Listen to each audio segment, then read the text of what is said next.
Yes, that's great.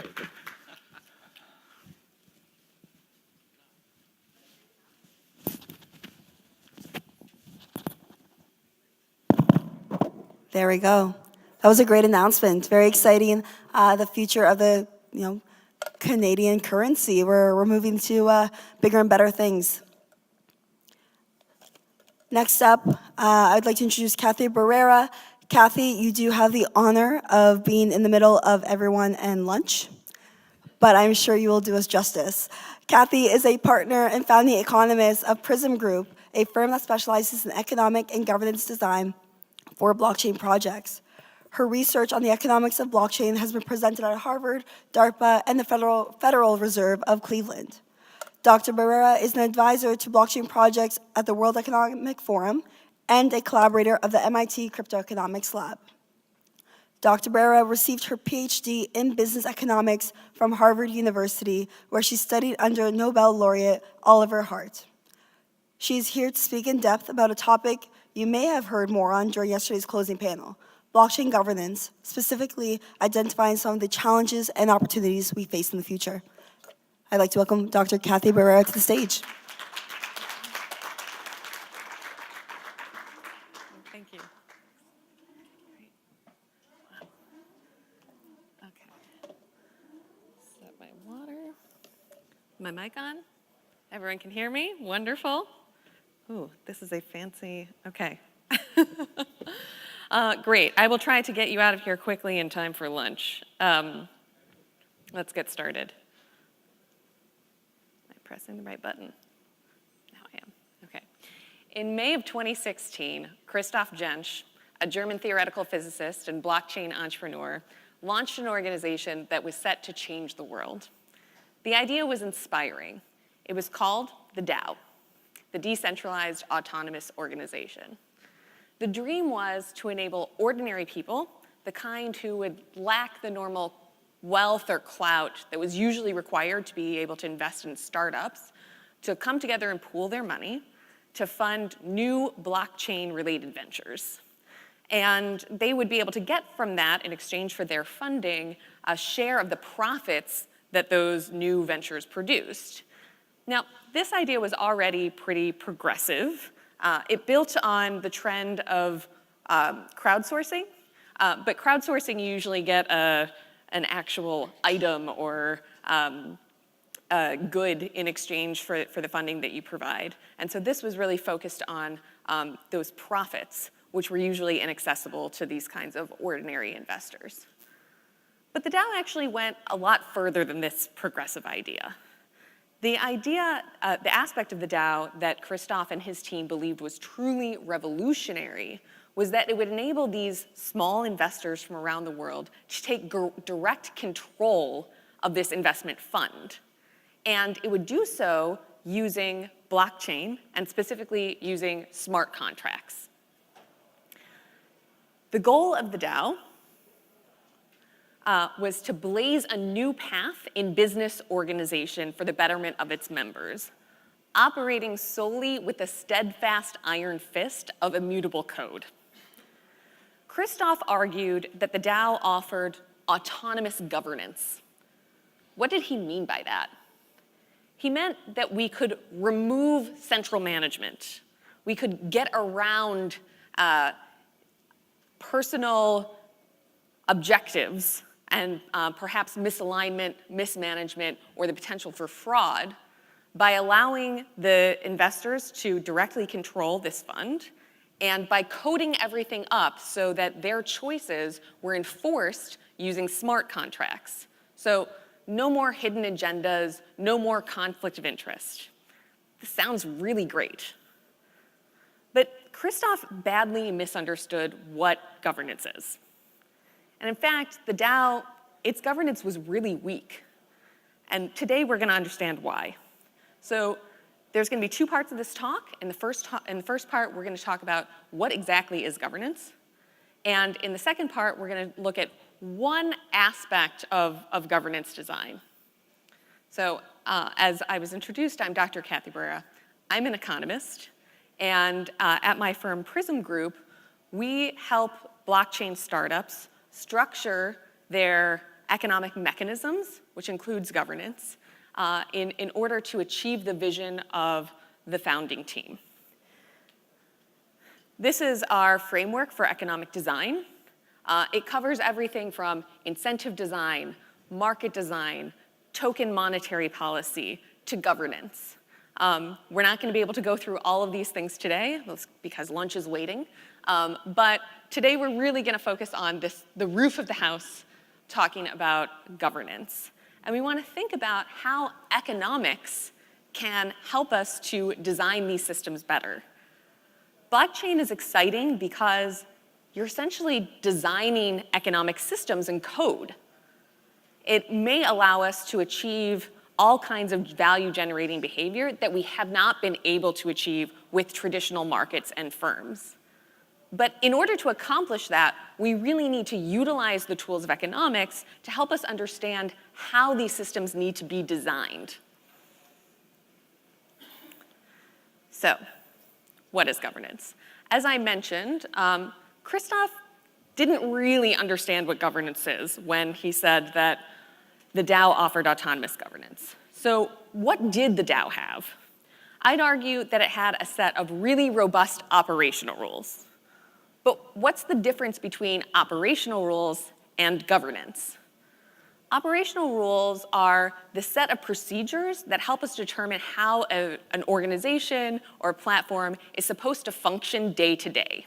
So the DAO had things like rules for determining when a new venture would be eligible for a vote by the investors, or voting rules regarding how many votes you would need in order to be approved and to get funded.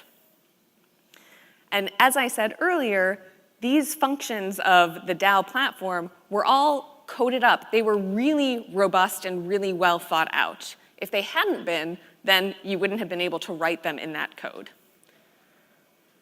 Now, if operational procedures, operational rules are all of the agreements that we have written down in black and white, these are the rules that when we follow them every day, we don't have to think much about them.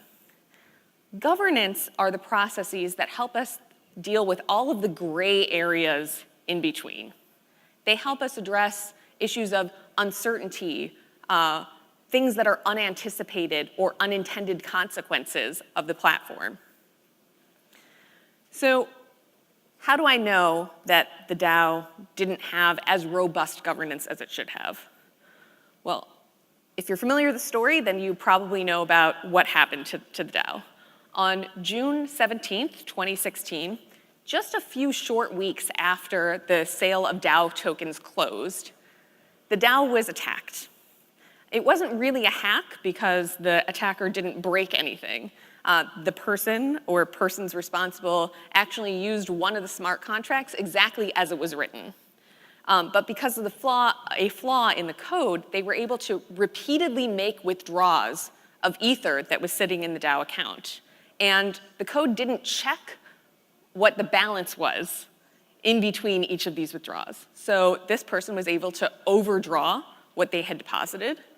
And in the end, they were able to siphon off $55 million worth of Ether during this attack. That represented about 30% of the funds that had been put into the DAO, which had been contributed by 11,000 investors. So that summer morning, around the world, small investors who had put their money into this amazing new organization were left wondering, what happens now? Because there was nothing in the DAO's code that said what should happen next. No decision-making procedures for dealing with an emergency like this. An unexpected event happened, and we just had no idea what to do. So everyone in this room has dealt with some time when a plan or an agreement went sideways. And I know that because today, all of us in this room experienced a plan or an agreement that went sideways. We had a schedule for this conference, and we thought, we'll all show up, we'll come in the door, the first speaker will start at at a particular time and will proceed throughout the day. But we didn't anticipate that the doors might be locked and people might not be able to get in. And so we had to change course. We had to figure out, what is the new plan gonna be? How can we adapt to this changing situation? So this sounds like, this is a pretty universally experienced problem. Not just at conferences, it happens in transactions, it happens in agreements between friends, all the time. Actually, there is a concept in economics, and particularly in contract theory, to address this specific kind of issue. It's called contractual incompleteness. And it's been studied extensively, and the consequences of it have been studied extensively. But there are 3 reasons why contracts are incomplete. The first reason is we're just unable to think of everything that could possibly happen and to write out a contingency plan for all of those potential scenarios. 2, sometimes even when we can think of what might happen, we might have a hard time afterwards measuring or determining whether what did happen matches with what we agreed to. So even though we can think of it, we can't really write down exactly who's supposed to do what and be able to check if that's what actually occurred. And 3, even if we can get 1 and 2, sometimes after the fact, we might decide not to enforce the agreement that we had in place. It may be a case of it's too expensive to do that. The violation of the contract was so small that it's not worthwhile to go through all the trouble of hiring lawyers or going to court or getting into a fight or whatever it is. So for these 3 reasons, contracts are always going to be incomplete. And if you have a short-term contract, that may be okay. There's some risk that something will go wrong, but it's short term, probably things are gonna go right and we'll deal with it. But when it comes to governance, when you have a really long-lived organization, you need to think really carefully about contractual incompleteness. Because when we go on for 20, 30, 50 years, contractual incompleteness is probably going to come up at some point in time. So there are 3 lessons we need to learn from contractual incompleteness when it comes to designing governance. 1, contracts are just inherently incomplete and there is nothing that we can do about it. So for the 3 reasons I already mentioned, at some point in time, we're going to have to change course. We're gonna have to decide that the old plan that we were using isn't gonna work anymore, or we don't want to use it, and we're gonna need to figure out how to come to a new agreement. 2, what process we choose to figure out how to come to a new agreement is gonna have an impact on whether people decide to join or participate in this agreement in the first place.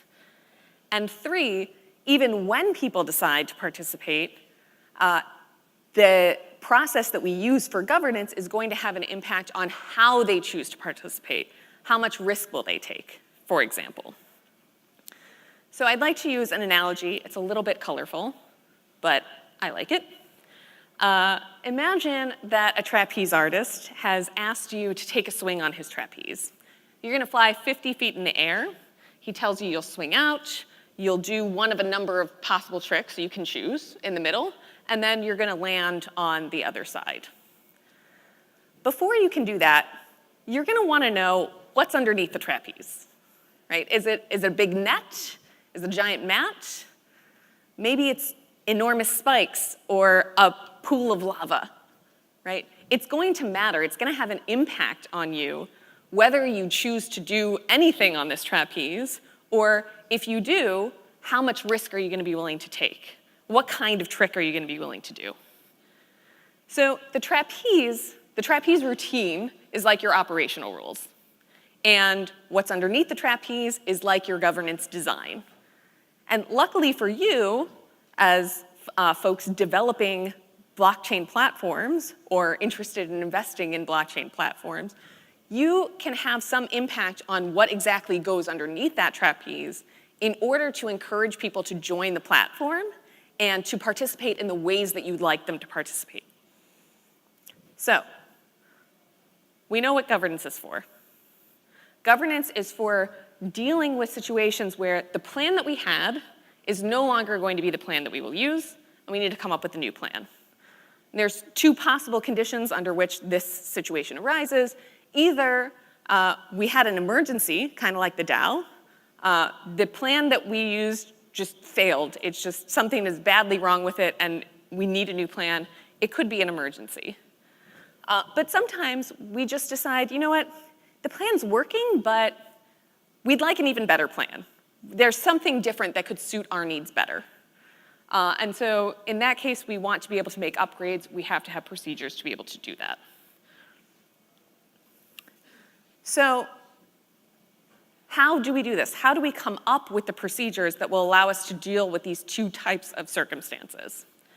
In just a minute, I'm going to show you our Prism Group governance framework. It has seven elements in it in order to work through how you can design the different components of a governance system. Today, since we are short on time and everyone's hungry and wants lunch, we're only going to look at one of these pieces. But before we talk about that, I quickly want to talk about power. Now, most blockchain platforms are being created, that these founding teams are using blockchain in the first place because there's some concern about centralized power. We want to be able to distribute the power in this system. And that's going to impact both the way that we design the operational rules and also the way that we design governance. Now, here's the Prism the governance framework with all of its parts. I want to zoom in on this one first. Decision-making procedures. This is things like voting systems that allow many different participants to contribute their voice to what decision will be made about something like an upgrade or a way to deal with a problem on the platform. There's been a lot of focus in the blockchain space about how to use things like voting procedures in order to distribute power. But I would argue that it's actually this piece of the framework, implementation, that matters more when determining how power will be distributed among the users of the platform. And that's what I'd like to talk about for the rest of our time here. I'd like to talk about property rights for a moment. It may seem like a diversion, but I promise you it circles back. Many times when we think about property rights, we think about them as a zero-sum game. So if we were to play a game of marbles and I brought 10 red marbles and you brought 10 blue marbles, we both put them in the game. Then if I don't want to play with you anymore, I can take my 10 red marbles and go home and leave you alone with your 10 blue marbles. But this is actually not how property rights work in most situations. It's actually much more complicated than that. So for example, on many platforms, you have some exit costs when you're leaving that make it a little bit difficult to get off that platform. So in that case, I may take 10 red marbles out of the game, but I actually only have 8 red marbles with me when I get home. 2 red marbles is the cost that I pay to leave that platform. Now, blockchain is really interesting because it's creating new versions of property rights. So if you think about something like a blockchain hard fork, we're creating a situation where I might be able to take 8 red marbles home with me, but I also leave 8 red marbles behind, right? So I can take my copy of the ledger and do with it what I'd like, but the other participants also keep a copy of the ledger and can continue processing transactions the way that they'd like to. So here's the point, that there's a difference between what I take out of the game, what I have a right to take out, and what I leave behind. And this is not always a zero-sum game. Now, why is this important for power? We need to think about both what is each participant contributing to the platform, how important are they, and also what are they able to take with them if they decide to leave. These two components together are required in order to understand who on the platform has power. And that's because it's very easy to see that someone who's a large contributor to a platform might be important to the other participants, but it's only what they get to take home with them that tells us what is the risk that they might leave. So how much do we have to bribe them in order to get them to stay? So we need to understand both of these pieces of information in order to understand who on this platform has power. And this is related to the implementation phase of any governance system, because as these systems are distributed, and as each participant has a choice about whether and how to contribute, we need to get them to decide to go along with whatever decision came out of our voting process. There's one more piece that I would like to highlight here. We often think about the things that are easy to measure in terms of property rights. For example, contributors and investors in the DAO contributed money in order to fund these startups. But they might have also contributed intangible resources that could be very important to the success of the organization.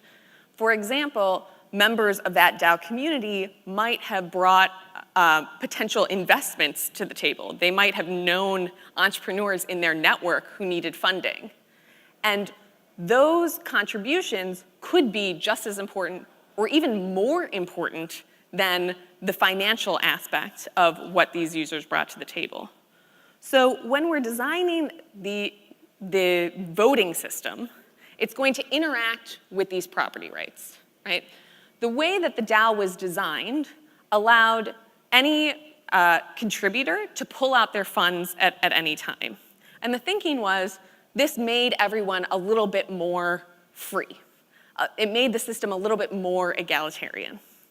But that's not really how it works. So when you make it easier for everyone to leave, you do that for both the least powerful people and also for the most powerful people. But the really powerful people don't care all that much if the small guys leave. Whereas the small guys are going to really, really rely on those big players' contributions. And so when we make it easier for everyone to leave, you create a situation where you can concentrate power instead of distributing it, right? So whereas before, if we had lock-in, we wouldn't have to worry as much about those big players taking their resources with them. When we reduce lock-in, now instead we need to bribe them in order to get them to stay.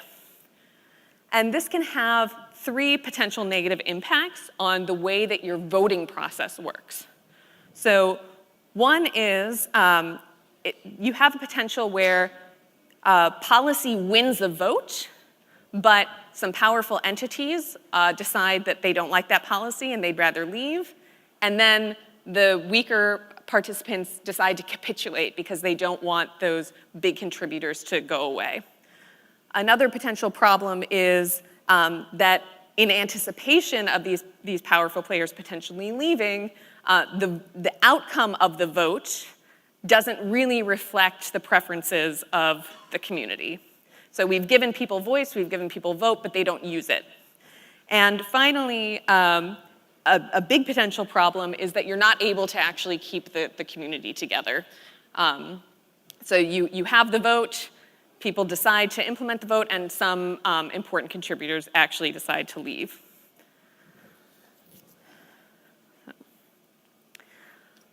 I talk to a lot of blockchain founders, and most of the ones that I talk to are very interested in changing the world for the better. They see some sort of problem with an existing market or an existing industry. They see that power has become too concentrated or that there's too much influence of special interests. And they want to use their skills and this new technology in order to combat those problems. Now, most of the solutions I see involve breaking open the system, tearing down all of the centers of power, and redistributing that power to the everyday stakeholders of those systems. The problem with that is that economic forces are going to fight against that. Contracts are incomplete, and soft power can't just be voted away. So just like when you build a house, you have to follow the laws of physics, when you build a blockchain platform, you have to follow the laws of economics. So I have 3 recommendations when thinking about blockchain governance. One is you have to have it, right? Because contracts are incomplete, eventually you're going to come upon a situation where whatever beautiful code we've written, whatever wonderful operational rules we have, they're no longer going to work for us, and we need some sort of procedure that will help coordinate the stakeholders on a new agreement, a new solution.